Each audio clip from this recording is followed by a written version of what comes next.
Cervical lymphadenitis. Diagnosis. Symptoms. Localized symptoms, tender swelling of single or regional group of cervical lymph nodes, often associated with symptoms of earache, sore throat, rhinorrhea, or toothache. Systemic symptoms. Fever, malaise, anorexia, lethargy. In cases of adenitis associated with cellulitis, suppuration, bacteremia, or viremia. Signs. Unliteral or bilateral swelling of one or more of the cervical lymph glands. Overlying erythema and warmth. May indicate accompanying cellulitis. Fluctuance with suppurative adenitis or abscess formation. Impetigo of the face, scalp, or acute otitis media. Granulomas or ulcer of the conjunctivae, cat scratch disease. Torticollis, associated with tender or very large glands. Drainage, occasionally accompanies mycobacterial infections.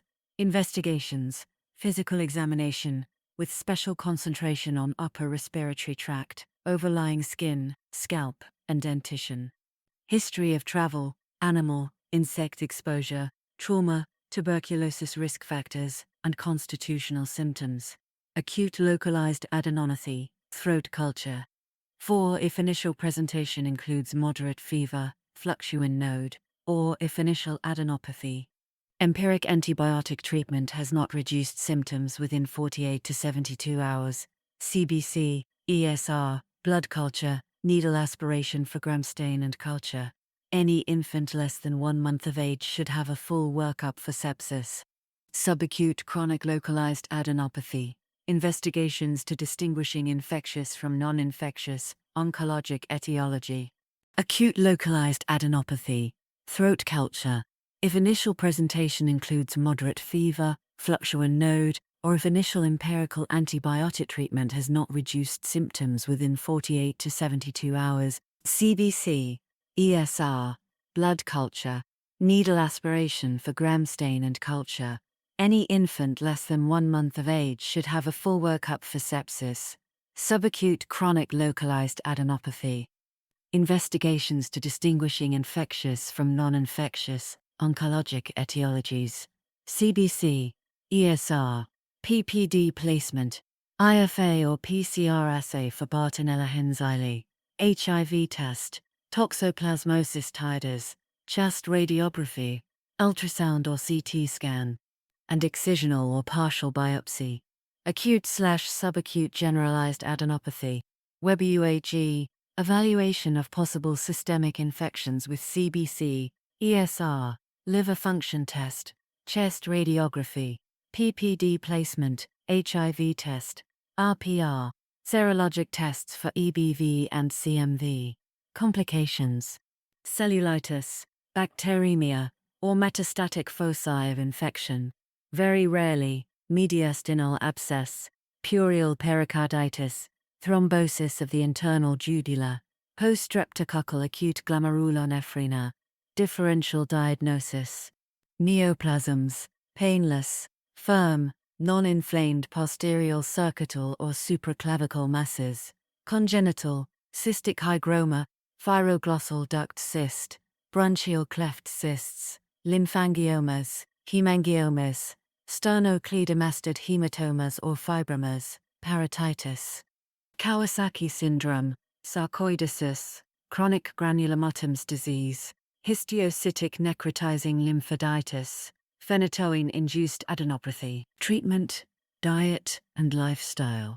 Promoting good dental hygiene and limiting kitten exposure could prevent some cases of adenitis. Pharmacologic treatment. Treatment is directed toward the etiologic agent. Acute viral adenopathy and isolated adenopathy due to Bartonella henselae are managed conservatively with spontaneous resolution expected. Pharmacologic treatment of acute bacterial adenitis is outlined below. Incision and drainage is indicated if abscess formation is identified at initial examination or develops after antibiotic therapy has begun. Fluctuant collections, suspected to be from Mycobacterium or cat scratch disease, should be treated with aspiration rather than incision to avoid Fistula formation. Analgesics and antipyretics may be used in any form of adenitis for comfort. For acute bacterial adenitis, parenteral antibiotic therapy should be instituted in any child under 1 month. Axiote and Abdusol formation. Stanford first therapy, analgesic, or endonitis first therapy. Stanford formation should be instituted in any child under 1 month. Stanford formation should be instituted in any child under 1 month.